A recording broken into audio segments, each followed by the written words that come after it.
주님께서 부활하신 놀라운 부활절입니다.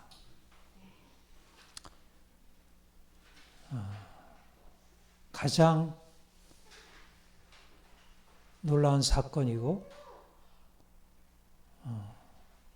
우리 기독교 진리에서 가장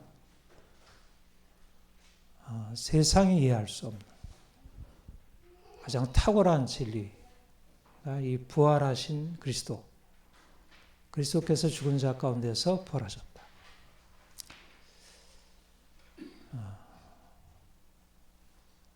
역사상에 일어날 수 없는 이런 일이 일어난 것이고요. 사실 모든 것을 다 동원해서라도 설명할 수 없는 기적이고 비밀입니다.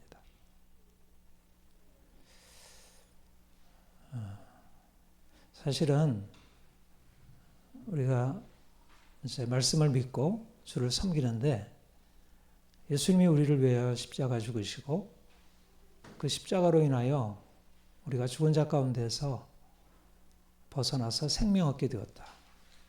예수 십자가의 은혜, 그 십자가로 말미암는 치유, 회복,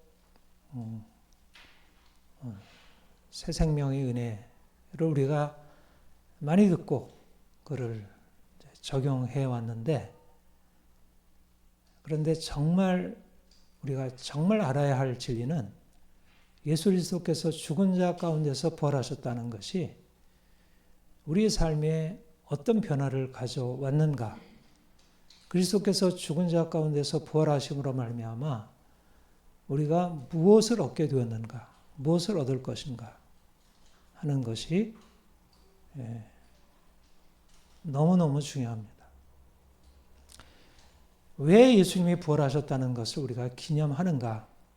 그것은 바로 예수님이 죽은 자 가운데서 부활하심으로 우리가 죄로 인하여 죽은 자였는데 우리가 죽은 자 가운데서 살아나서 예수와 함께 살아있는 자로, 산 자로 살아갈 수 있게 되었다는 것. 본문 14절에 보면 이렇게 얘기를 했어요.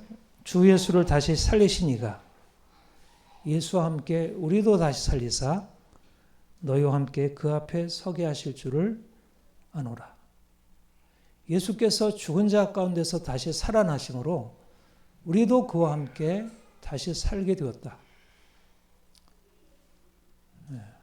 우리가 주와 함께 죽은 자 가운데서 다시 살아나게 되었다는 게 무엇을 의미할까요? 장차 예수님께서 다시 영광 중에 재림하실 때 우리가 그와 함께 무덤 문이 열리고 모든 죽은 자들이 무덤에서 나와서 주의 영광으로 변화되는 그 장차 나타날 그리스도의 영광에 참여하는 것을 의미한다. 그렇게 고린도전서 15장에서 말씀하고 있습니다. 네, 뿐만 아니라 아주 중요한 사실은 예수께서 죽은 자 가운데서 부활하심으로 예수 그리스도께서 죽은 자 가운데서 부활하심을 믿는 자들 안에 부활하신 주님이 들어오셔서 그 생명을 나눠주시고 이제 그 생명으로 사는 놀라운 인생을 시작하셨다는 것입니다.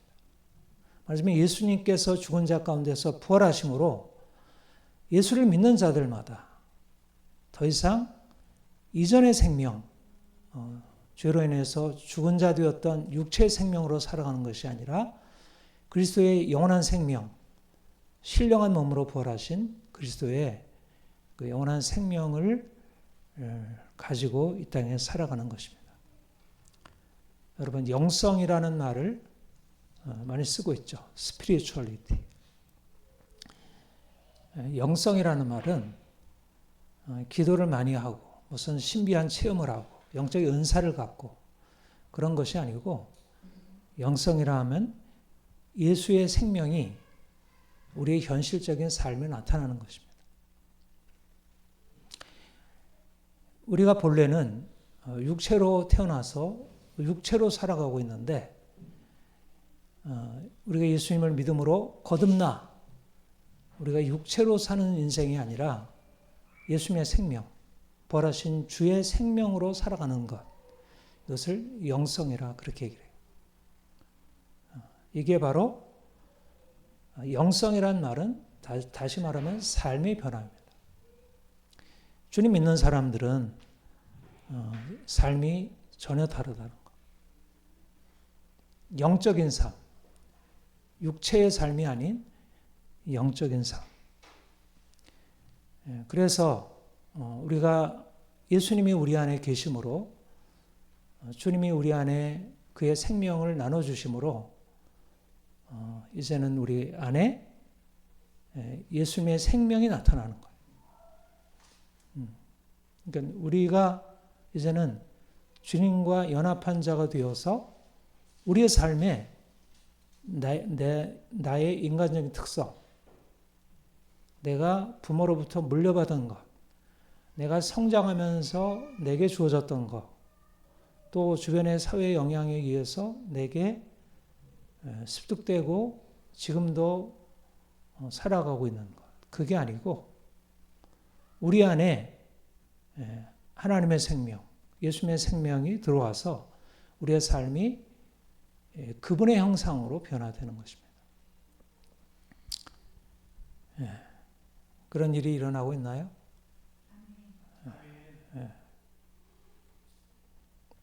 오늘 본문에 7절에 우리가 이 보배를 질그릇에 가졌으니 질그릇으로 사는 인생이 있고 보배로 사는 인생이 있습니다. 질그릇으로 산다는 것은 육체로 사는 것입니다. 내가 가지고 있는 인간적인 특성, 나의 돈, 나의 재능, 나의 인간관계, 나의 직장, 지위, 재산 이런 것이 인생을 구성하고 이것에 근거해서 살아가는 것입니다. 그게 삶의 기쁨이고 삶의 슬픔이고 그게 삶의 고통이고 그게 삶의 행복이고 그게 삶의 자랑이고 그게 부끄러움이고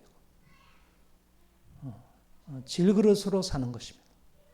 돈이 있느냐 없느냐가 너무 중요하고 사람들이 나를 어떻게 보느냐가 너무 중요하고 내가 돈이 없으면 너무 인생이 아무것도 아니게 여겨지고 돈이 있으면 인생이 대단하게 여겨지고 내가 사람들한테 인정을 받으면 인생이 대단해 보이고 사람들이 나를 인정해 주지 않으면 인생이 초라해 여겨지고 그게 질그릇으로 사는 인생입니다. 질그릇이 좋을 수도 있고 못할 수도 있지만 질그릇이라는 본성은 바뀌지 않아요. 그런데 주님이 우리 안에 오셔서 질그릇으로 사는 인생이 아니라 보배로 사는 인생. 물론 질그릇은 있지만 내가 육체적으로 가난할 수 있고 병들 수 있고 사람들로부터 인정받지 못할 수 있지만 내 안에 계신 그리스도 그분이 내게 그분의 생명을 주심으로 그 생명이 나를 이끌어가는 것입니다. 그러니까 그런 부분 외면적으로 외적으로 인생을 평가하고 거기에 대해서 좌우되는 그런 삶에서 벗어나서 이제 우리 안에 계신 그리스도 그리스도께서 내 삶을 다스리시고 주관하시고 그러니까 중요한 게 뭡니까? 인생에서 중요한 게 뭐죠? 사람들의 평가가 중요한가요? 세상에서 내가 누리고 있는 게 중요한가요? 하나님을 아는 것입니다. 부활하신 그리스도를 알고 그분을 보는 거예요. 그러니까 질그릇으로 살지 않고 보배로 산다는 것은 인생의 형편이 문제가 생겼는데 그 문제가 생긴 인생에 대해서 어떻게 바라보느냐가 이제 내가 보배로 사는지 질그릇으로 사는지를 보여줘요. 말하자면 나의 외적인 형편이 내 인생을 여전히 장악하고 있다면 그게 나의 근심이고 두려움이고 그게 자랑이고 그게 나의 삶의 최우선이라면 여전히 내 인생은 질그릇인 것이에요. 그런데 주님이 내 인생 안에 오셔서 주님이 보이는 거예요. 부활하신 주님이 보이고 내가 가난하지만 부활하신 주님이 인생 안에 행하신 일이 경험되고 그래서 이제 그분으로 사는 것입니다.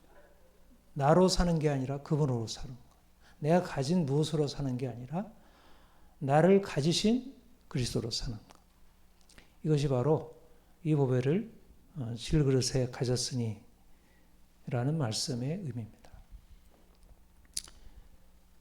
여러분, 보배로 살아가는 사람과 질그릇으로 살아가는 사람이 어떻게 차이있을까요? 보배를 가진 질그릇과 그냥 보배가 없는 빈 질그릇이 겉으로는 굉장히 화려해 보여도 그 안에 보배가 없는 질그릇이 어떤 차이가 있을까요?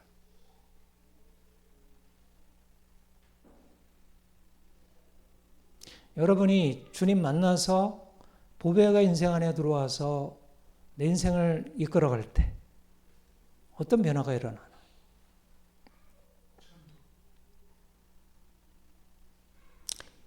11절에 우리 살아있는 자가 항상 예수를 위하여 죽음에 넘겨짐은 예수의 생명이 또한 우리 죽을 육체에 나타나게 하랍니다. 여기에 예수의 생명이 있는 자가 우리 살아있는 자가 항상 예수를 위하여 죽음에 넘겨진다. 그런데 예수의 생명이 우리 죽을 육체에 나타나게 된다. 우리의 정체성은 살아있는 자, 산 자. 예수님의 생명이 우리 안에 들어와서 죽었던 우리를 살리셨다는 것.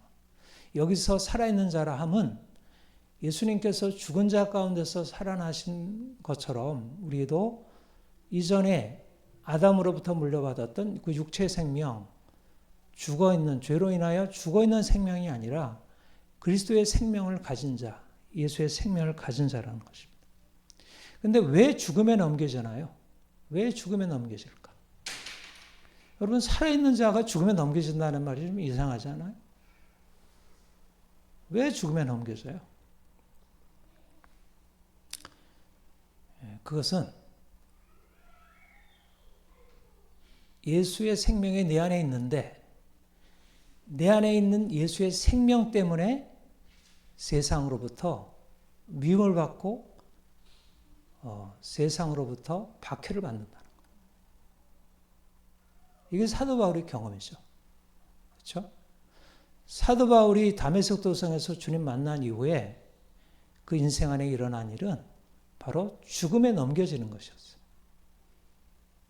근데 왜 그랬냐면 그가 예수의 생명을 나타내니까 세상이 그것을 싫어한 것입니다. 왜 그럴까요? 예수의 생명은 거룩함이고 그것은 빛이시기에 그래요. 우리가 전에는 어둠이었더니 이제는 주 안에서 빛이라. 빛의 열매는 착함과 진실함과 의로움이 있느니라. 내 안에 예수의 생명이 있다는 것은 내 안에 예수님의 빛이 있다는 거예요. 그분이 어둠을 이기고 빛으로 살아나셨다는 것입니다. 주님께서 인생 안에 들어오셔서 내가 육체로 살 때 나를 장악하고 있던 모든 어둠의 권세, 죄의 권세를 깨뜨리고 인생을 바꿔놓는 거예요. 내가 예수님을 만났는데 내가 여전히 어둠 가운데 살고 있어. 내가 여전히 거짓말하고 내가 여전히 다른 사람 속이고 내가 여전히 다른 사람 미워하고 내가 여전히 돈을 탐하고 내가 여전히 음란하고 내가 여전히 부모를 거역하고 가능한 일일까요? 네. 예수의 생명 안에 예수의 생명이 우리의 삶에 들어오면 그 죄의 세력이 깨어진다는 거예요. 예수의 생명이라 함은 그냥 우리가 살았던 육체가 그냥 살아나는 게 아니고 이전에 아담이 죽는 것입니다. 옛사람, 죄 아래 있던 인생이 죽음으로 넘겨지는 것이에요. 예수의 생명이 있다는 것은 더 이상 죄 아래 있던 옛사람이 죽음에 넘겨지고 더 이상 죄 아래 살지 않는다는 거예요. 사람들은 자기 육체를 위하여 욕심으로 어떻게든지 인생을 자기가 원하는 것을 누리려고 그래서 불법을 행하고 불의를 행하고 욕심이 잉태한 죄를 낳고 그게 사람들의 인생이에요. 주님을 만나기 전에는 왜 양심의 가책이 왜 없겠어요? 벗어나려고 하죠. 조금 더 착하게 살려고 하고 조금 더 화를 안 내려고 하고 거짓말 안 하려고 하고 방탕한 생활 이제 그치려고 하고 근데 안 되는 거예요. 욕망의 세력이 죄의 세력에 강하게 장악하는 거예요. 말하자면 육체라는 것입니다. 육체는 죄를 이길 수 없다는 거예요. 아무리 율법으로 이렇게 하라 저렇게 하라 듣지만 그러나 그 율법이 그 인생을 바꾸는 게 아니라는 거예요.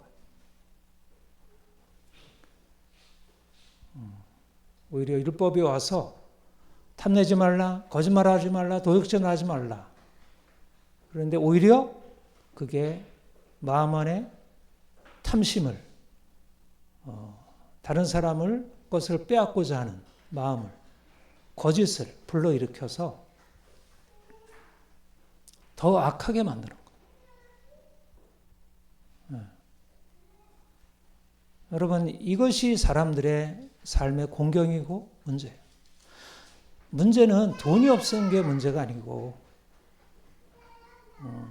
사람들이 나를 인정해 주지 않는 게 문제가 아니고 내 인생에 뿌리 내린 이 욕망, 육체 욕망 그로 말미암아 우리 안에 점점 뻗어가는 이 죄의 수많은 가지들, 이 뿌리들 이게 문제예요. 이게 뽑혀지지 않는 거예요.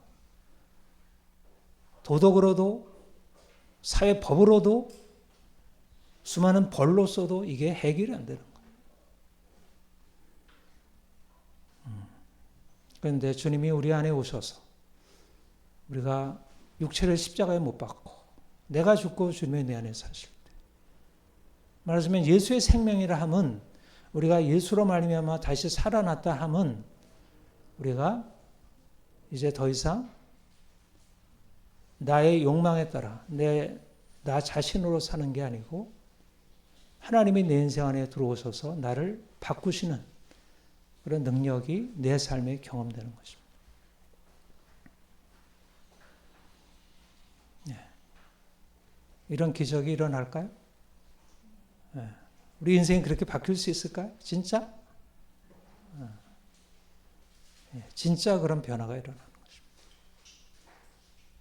것입니다. 나로 할 수 없는 일을, 율법이 할 수 없는 일을 주님께서 하시고 성령께서 하시고 그게 우리가 살아있는 자라는 의미예요.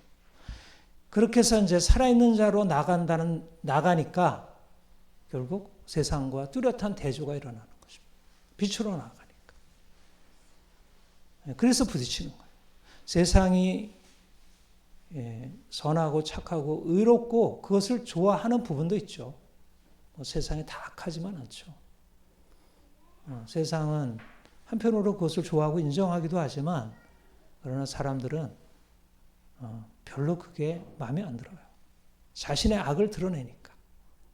그래서 부딪히기 시작하는 거예요. 빛과 어둠이 조화되지 않는 것입니다. 세상이 악하기 때문에 그리스도인들이 거룩한 삶으로 살아간다는 것이 당연히 칭찬을 받아야 되잖아요.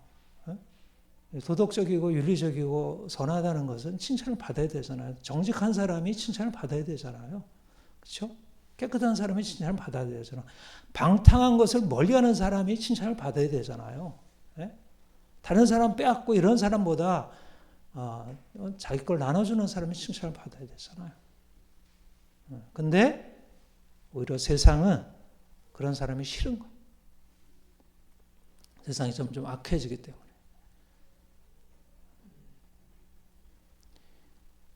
우리 살아있는 자가 항상 예수를 위하여 죽음에 넘겨져. 여러분, 지금 세상이 어떤가요? 점점 악해지고 있습니다. 우상 숭배, 부모를 거역하고 반항하고 폭력이 난무하고 도둑질하고 사기치고 그리고 거짓말하고 탐욕으로 다른 사람의 것을 빼앗고 그야말로 십계명이 낱낱이 부정이 되고 있는 거예요. 낱낱이. 그리고 아주 집요하게 그리고 철저하게 그리고 이 포스트 모더니즘이라는 이 악한 사상으로 인해서 그것이 오히려 정당화되고 있습니다. 여러분, 우리가 예수님의 생명을 가지고 있다는 것이 무엇을 의미할까요? 이런 악한 세상에 대해서 괜찮아. 부정을 저질러도 괜찮아. 욕해도 괜찮아. 음란해도 괜찮아. 성매매해도 괜찮아. 간통해도 괜찮아. 그렇게 그냥 다 받아들여줘야 할까요? 아이들이 망가지고 있는데, 아이들이 죄악 가운데 빠져들어가고 있는데 괜찮아. 문제 없어. 너 인생은 자유로워. 그게 자유입니까? 죄를 향해서 빠져들어가는 게 자유입니까? 더 이상 어떤 도덕도 없고 윤리도 없고 법도 없는 게 자유입니까?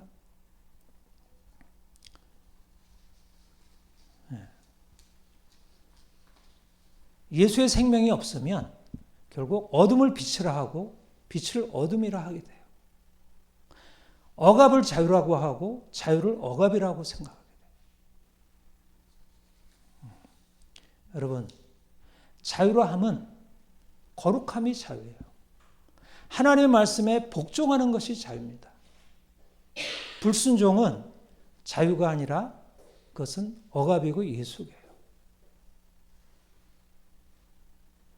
아담과 하와가 하나님께 불순종함으로 그가 사단의 매인 인생을 살게 되었어요.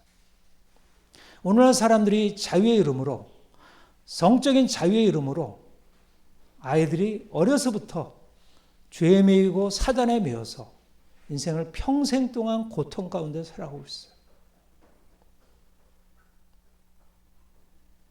우리가 세상에 나가서 무엇을 해야 할까요? 세상의 악을 악이라고 선포하는 것입니다.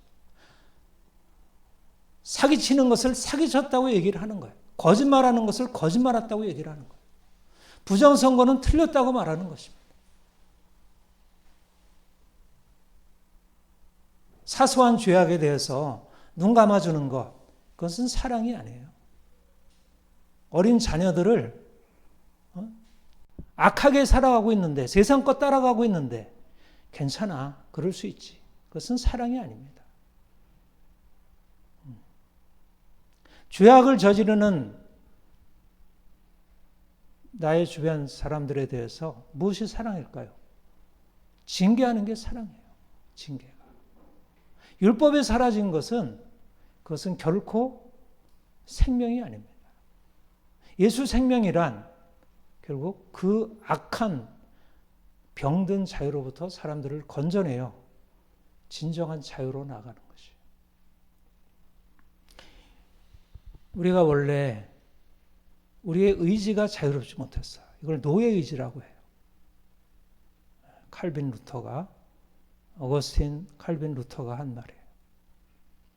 그런데 주님께서 우리의 인생 안에 들어오셔서 의지가 악한 욕망의 노예되었던 인간의 의지를 성령께서 바꾸신 것입니다. 그것을 예수 생명이라고 하는 거예요.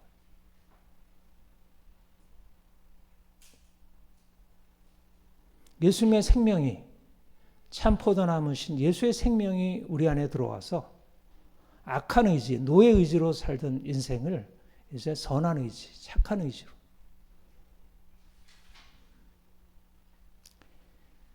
요즘 사람들이 가지고 있는 자유에 대한 생각은 틀린 거예요. 내 마음대로 하는 것을 자유라고 하는 이 병든 자유주의는 이것은 사단의 거짓말이에요.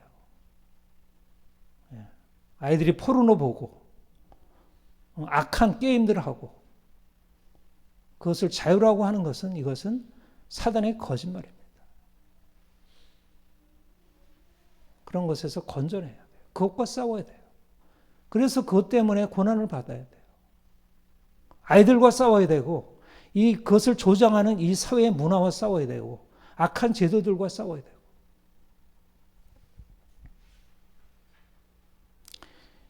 그리고 죽음에 넘겨지는 것입니다. 우리의 살아있는 자가 항상 예수를 위하여 죽음에 넘겨지는 것입니다. 그래야 예수 생명이 우리 죽을 육체에 나타난다는 거예요. 그래야 비로소. 예수 생명을 가지고 있는데 왜 우리 인생 안에 이렇게 힘겨운 일이 있을까? 오히려 예수 생명 때문에 힘겨운 일이 생기는 것입니다. 우리가 이전에 없던 그런 고난이 우리에게 축복으로 다가오는 것입니다. 두 번째는 자유를 위한 싸움과 고난. 우리 살아있는 자가 항상 예수를 위하여 죽음에 넘겨짐은 예수의 생명이 또한 우리 죽을 육체에 나타나게 합니다. 여러분, 거룩하게 살아가는 것은 두 가지로 죽음이에요. 죽음. 두 가지 면에서 죽음이에요. 한 가지는 내 자신의 죄에 대해서 싸움이기 때문에 죽음이에요. 내 안에 있는 욕망을 깨뜨려야 하기 때문에 죽음이에요.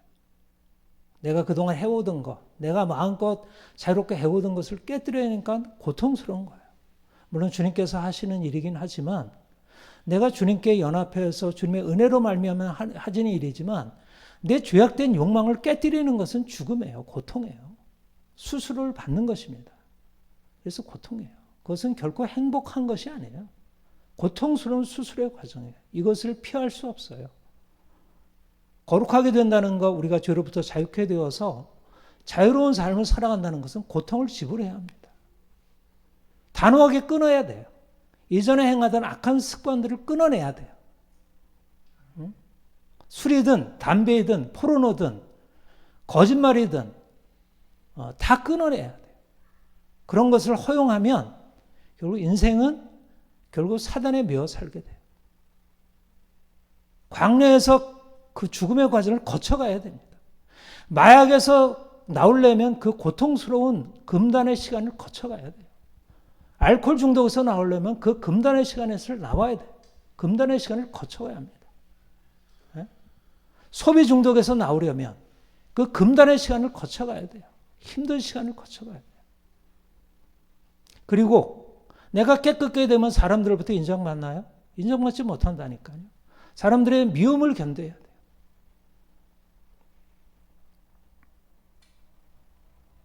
근데 그거를 우리가 자유라 말합니다. 그거를 자유라고 말하는 거예요. 자유라고 하는 것은 내가 하고 싶은 걸 하는 게 자유가 아니고 내가 주의 은혜를 받아서 내가 새롭게 변화되어 세상에 맞서는 자유인 것입니다. 세상에 맞서는 자유. 악한 세상에 맞서는 자유. 믿는 사람들이 죄 아래 있으면 세상에 맞설 수가 있나요? 자기 욕망에 매여 있는데 세상에 맞설 수가 있나요? 너 그러면 내가 너를 감옥에 쳐놓을 거야. 너 그러면 내가 너를 고문하고 너 죽일 거야. 그런데 맞설 수 있나요? 맞설 수 없죠. 그런데 우리가 예수 생명을 가지고 있다는 얘기는 그것을 감당한다는 거예요. 우리 살아있는 자가 살아있기 때문에 죽음에 넘겨지는 것입니다. 역설적으로. 우리가 죽어 있다면 죽음을 두려워해서 죽음으로 갈 수가 없어요. 죽음을 피하여 계속해서 복종하는 거예요. 세상에 순응하는 삶을 사는 거예요. 잘못된 직장에 순응하는 것이고 잘못된 주인에게 순응하는 것이고 잘못된 제도에 순응하는 것이에요. 내가 욕망에 따라 살아가면 결국 세상의 종으로 살게 됩니다. 누가 자유로울 수 있나요? 죄로부터 자유한 사람이 자유로울 수 있어요.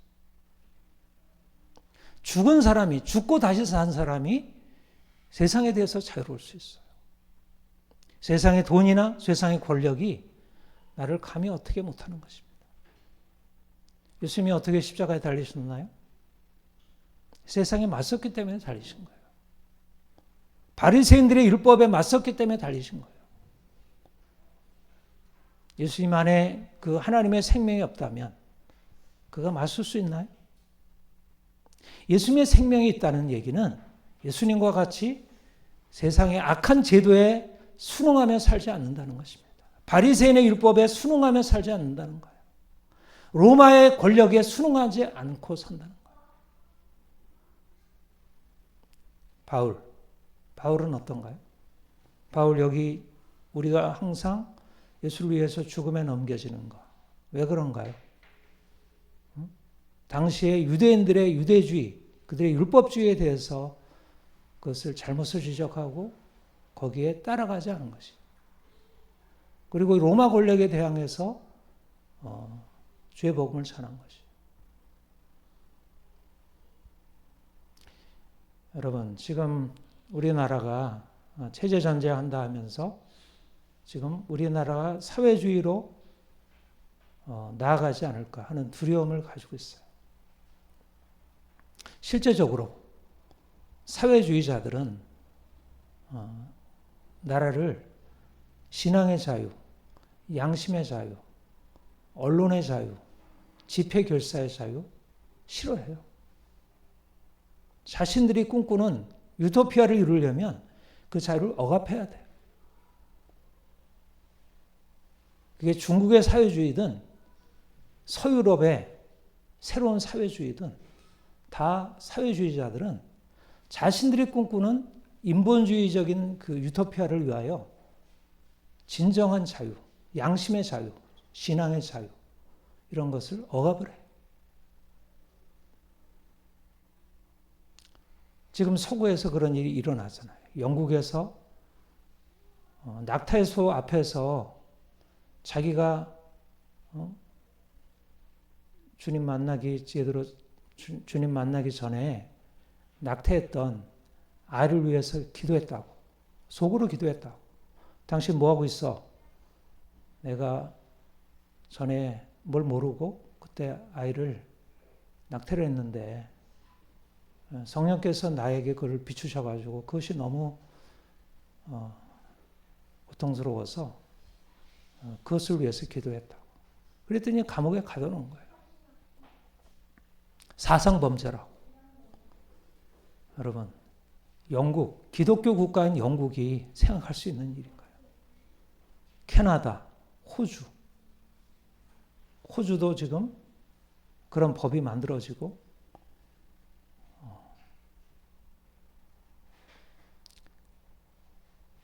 여러분, 근데 이제 이런 어떤 외적인 것이 우리 그리스도인들이 주님을 섬기고 예수의 생명으로 살아가는 데 있어서 이것이 방해가 됩니까? 우리나라가 사회주의가 돼가지고 정말 홍콩처럼 되고 중국처럼 되고 그러면 이게 우리 신앙에 방해가 되는가요? 어떻습니까? 신앙에 방해가 되겠죠. 두려움을 가져다 주겠습니까?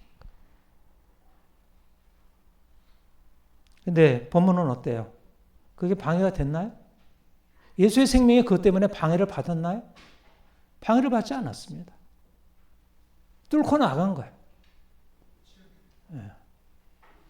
예수의 생명이 살아있는 자가 항상 예수를 위하여 죽음에 넘겨지면 예수의 그 생명이 우리 죽을 육체에 나타나게 합니다. 오히려 그것을 통해서 예수의 생명이 더 나타나게 되었다 말씀하고 있습니다. 여러분, 우리를 둘러싼 세상 권세, 그게 사회주의 법이든 그게 자본주의 법이든 어떤 세상 권세가 우리를 위협하고 우리를 금하고 우리를 감시하고 처벌하려고 할 때 그게 우리에게 적용이 돼가지고 거기에 눌려서 복종하게 된다면 그것이 예수의 생명이겠어요? 예수의 생명이 아닌 것입니다. 그것은 예수의 생명이 아닌 거예요. 그거는 육체의 생명이 거기에 반응한 것이지. 예수의 생명이라면 죽음에 넘겨지는 거예요. 그리고 예수의 생명이 죽을 육체에 나타나는 거예요. 사회주의가 되는 것이 기독교를 말살시킬 수 없어요. 사회주의가 되는 것이. 자유민주주의에서 사회주의로 세상이 바뀐다고 해서 기독교 신앙이 말살될 수가 없습니다. 원래 기독교 신앙은 그런 어떤 악한 권세 아래서 태어난 거예요. 예수님의 십자가가 그거잖아요. 우리가 십자가를 기념하고 십자가에 못 박힌 그리스도가 부활하셨다는 것은 무엇이에요? 세상 권세가 예수님을 죽였고 그 죽으신 예수 그리스도께서 살아나셨다는 거예요. 그리고 살아나신 그분이 우리 안에 들어와서 그 생명을 주셨다는 거예요. 그러니까 그 생명을 가진 사람들, 그 DNA를 가지고 있는 사람들은 어떻게 살겠어요? 거룩하게 살고 세상이 거룩하게 살아가는 것에 대해서 공격하고 그것을 하지 말라고 할 때 당신이 무엇이길래 나로 하라 말라 할 수 있겠느냐? 내가 당신 말 따라야겠느냐? 내가 하나님 말씀 따라야겠느냐? 당신이 무슨 권세로 나라 하라 말라 내가 하나님을 예배하는데 당신이 뭐길래 하라 말라 하자. 내가 기도하는데 내가 전도하는데 왜 당신이 하라 말라 하느냐. 이 선한 일을 이 하나님이 기뻐하시고 모든 사람들이 유익한 일을 왜 하라 말라 하느냐. 내 아이를 내가 지키겠다는데 당신이 왜 하지 말라고 하느냐. 내 아이들을 말씀으로 가르치겠다는데 그걸 왜 벌하려고 하느냐. 내가 사람들을 살리겠다고 기도하고 사람들에게 성전환하면 안 된다고 하고 잘못된 동성에서 돌이키라고 가르치는데 당신이 왜 그걸 간섭하느냐. 예. 그리스도인이 세상이 하지 말라고 해서 하지 말아야겠습니까? 예? 고분고분 따라야겠어요? 예수님이 그러셨어요? 예수님이 그런 설교하지 말라고 해서 예수님이 그냥 잠잠하셨나요? 사도 바울이 그런 거 하지 말라고 해서 잠잠했나요? 항상 예수를 위해서 죽음에 넘겨지는 것입니다. 예. 세상과 맞서는 거예요. 그게 루터의 길이었고 그게 순교자들의 길이었어요. 주기철 목사님의 길이었고 자유를 지키는 것은 사실은 생명 있는 자의 아주 중요한 특성입니다. 생명 있는 자는 자유를 지키고 자유를 지키기 위한 용기를 갖는 거예요. 그게 이제 세속에 나타난 게 자유민주주의를 위한 투쟁이에요. 4.19가 그렇고요. 세상에 독립투쟁이 그렇고 예를 들면 인권투쟁이 그런 거예요. 세속적으로 나타난 게 그것들이에요. 근원은 어디냐면 하나님을 두려워하는 자들이 세상 권세에 두려워하지 않는 것이 세상의 모든 자유민주주의와 모든 자유를 위한 투쟁들의 근원이에요. 그런데 그 근원을 가지고 있는 우리가 왜 세상에 굴복하고 세상이 권력자들이 바뀐다고 해서 그게 마치 우리에게 크게 위협이 될 것이냐 그렇게 두려움으로 반응하겠어요.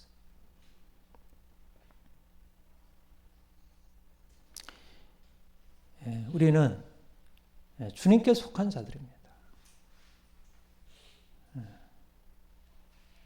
더 이상 죄악에 타협하지 않고 세상 권세에 타협하지 않는 것입니다. 세상 권세에 타협하지 않으면 내 욕망이 죽어야 돼요. 욕망에 대해서 죽어야 돼요. 욕망을 가지고 있으면 세상 권세에 반드시 타협하게 되어 있습니다. 예, 삼성 이재용 회장이 권력에 대항할 수 있을까요? 예? LG, SK 회장들이 권력에 대항할 수 있을까요? 못합니다. 왜냐하면 자신의 욕망 때문에. 자신 돈을 다 잃어가면서 권력에 대항할 수 있어요? 못합니다. 대형교회 목사님들이 권력에 대항할 수 있을까요? 쉽지 않습니다.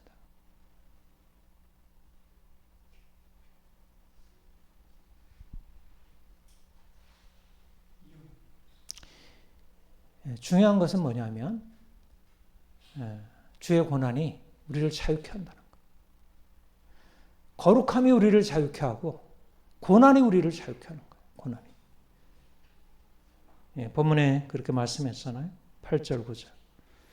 우리가 사방으로 오개쌈을 당하여도 쌓이지 아니하며 답답한 일을 당하여도 낙심하지 아니하며 박해를 받아도 버림받지 아니하며 거꾸로 됨을 당하여도 망하지 아니하며. 예, 고난이 부자유하게 하지 않는다는 것입니다. 박해가 부자유하게 하지 않는다는, 박해가 오히려 자유를 가져오는 것입니다. 우리 안에 있는 세상 욕망 내려놓게 하니까, 세상에 대한 두려움 깨어지니까 하니까, 철저히 육체가 죽고 주님으로 살게 하니까. 여러분, 진정한 체제 전쟁은 내가 주님과 함께 죽고 주님과 함께 다시 사는 것에서 시작됩니다. 내 안에 승리가 없으면, 나의 욕망에 대한 승리가 없으면, 자아의 죽음이 없으면 체제 전쟁은 불가능합니다. 세상과 어떻게 싸우겠어요? 악한 체제들과 어떻게 싸우겠어요? 내가 죽어야, 죽음으로 다시 살아야 예수님이 내 안에 계셔서 그 예수님의 생명과 그 권세가 세상을 대항하게 하는 거예요. 내가 세상을 이기었노라. 환난을 당하나 담대하라. 내가 세상을 이기었노라. 예수님의 생명을 가진 자들이 세상을 대항해 싸울 수 있어요. 돈이 아닙니다. 권력이 아닙니다. 사회적인 지위가 아닙니다. 예수의 생명을 가져야 세상 권세에 대항할 수 있어요. 사회주의 체제가 되든 공산주의 체제가 되든 중국처럼 되든 베네수엘라처럼 되든 그것은 사실은 실제적으로 우리 안의 싸움에서 승리만 있으면 문제가 되지 않습니다. 초대교회, 로마의 200년 박해 기간에 교회는 그런 세상 권세가 바뀌었기 때문에 그들이 자유를 누릴 수 있었던 것이 아닙니다. 그들은 그 고난과 박해 속에서 사박의 우겨쌈을 당하여도 쌓이지 않았습니다. 우리는 예수님의 생명, 보배를 지닌 자들입니다. 우리가 그 생명의 증거, 거룩한 사람이 되는 것입니다. 더 이상 죄악을 용인하지 않는 것입니다. 죄악을 향하는 욕망을 철저히 깨뜨리는 것입니다. 그리고 거룩한 율법 아래에서 살아가는 것입니다. 그리고 세상의 잘못된 율법에 저항하고 싸우는 거예요. 왜냐하면 세상 율법은 율법으로 사람들의 거짓을 깨뜨리고 죄악을 깨뜨리는 게 아니라 오히려 건강한 자유를 깨뜨리고 속박하니까. 법의 이름으로 법을 망가뜨리고 법을 망가뜨림으로 자유를 부정하기 때문에. 이게 세상의 율법이에요. 주님이 죽음을 이기시고 고난을 이기시고 승리하셨습니다. 우리가 주님과 함께 연합해 있으면 고난 중에도 기뻐해요. 고난 중에도 담대하고 슬퍼하거나 우울하거나 낙심하지 않고 인내할 줄 알고 감사할 줄 알고 겸손할 줄 알고. 나는 인생이 이렇게 힘들어서 내 인생은 우울해요. 내가 예수 믿긴 하지만 인생이 아직도 너무 답답하고 힘들어 죽겠어요. 그것은 주님이 내 삶 안에 일하시지 않고 있다는 거예요. 뭔가 막혀 있는 거예요. 주님께 나아가 은혜를 받아야 합니다. 주님이 우리에게 놀라운 이 엄청난 죽은 자를 살리시는 엄청난 생명을 우리에게 시작하셨고 허락하셨습니다. 우리가 세상을 향하여 이 생명을 전할 자들입니다. 세상을 향하여 이 생명을 전함으로 싸움이 일어나고 그로 인하여 고난이 주어지겠지만 그러나 그 고난이 오히려 우리 안에 예수 생명을 더 풍성하게 허락하실 것입니다. 기도하겠습니다. 하나님 아버지, 예수 생명이 우리 안에 있습니다. 육체의 생명이 아니라 죽은 자 가운데 다시 사신 예수 생명이 우리 안에 있습니다. 육체로 살던 욕심과 더러움과 부끄러운 인생 이제 다 십자가에 못 박고 주님이 우리 인생 안에 들어오셔서 우리 인생을 새롭게 바꾸시고 내가 사는 것 아니고 내 안에 그리스도께서 사시는 그런 인생 살게 하옵소서. 이로 인하여 세상과 담대히 맞서 싸우기를 원합니다. 악한 세상과 더러운 세상과 사람들을 핍박하고 자기 욕심을 위해서 사람들을 짓밟는 세상과 싸우게 하옵소서. 비겁한 자 되어 부끄러운 삶을 지속하거나 부끄러운 자 되어 비겁한 자 되어 세상의 권세 앞에 비겁하게 굴종하지 않도록 우리가 날마다 주의 말씀 붙들고 거룩한 삶으로 부끄럽지 않은 인생으로 살게 하시고 또 세상에 맞서서 담대하게 주의 복음 선포하며 죽은 자들을 살리며 생명의 역사를 나타내게 하옵소서.